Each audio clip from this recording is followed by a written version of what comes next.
मच्छिंद्रनाथ चिंचोली येथे अपघात, तरुण व्यापाऱ्याचे अपघाती निधन। घनसावंगी तालुक्यातील मच्छिंद्रनाथ चिंचोली येथे शुक्रवारी दिनांक 11 जुलै 2025 रोजी सायंकाळी 4 वाजता दुचाकीच्या अपघातात गंभीर जखमी असलेले कुंभारपिंपळगाव येथील व्यापारी शंकर लक्ष्मणराव कंटुले वय 34 वर्षे यांचे शनिवारी दुपारी छत्रपती संभाजीनगर येथील खाजगी रुग्णालयात उपचारादरम्यान निधन झाले आहे।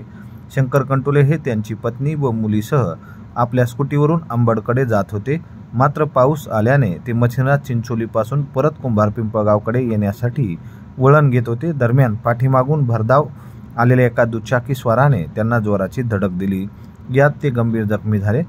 त्यांची पत्नी श्यामल व मुलगीही जखमी झाल्या। पत्नी व मुलीवर उपचार करून त्यांना घरी पाठविण्यात आले, तर गंभीर जखमी असलेले शंकर कंटुले यांना छत्रपती संभाजीनगर येथील खाजगी रुग्णालयात दाखल करण्यात आले होते। दरम्यान शनिवारी रात्री त्यांच्यावर अंत्यसंस्कार करण्यात आले असून त्यांच्या पश्चात पत्नी, 2 मुली, 1 मुलगा, आई, 1 भाऊजय असा परिवार आहे।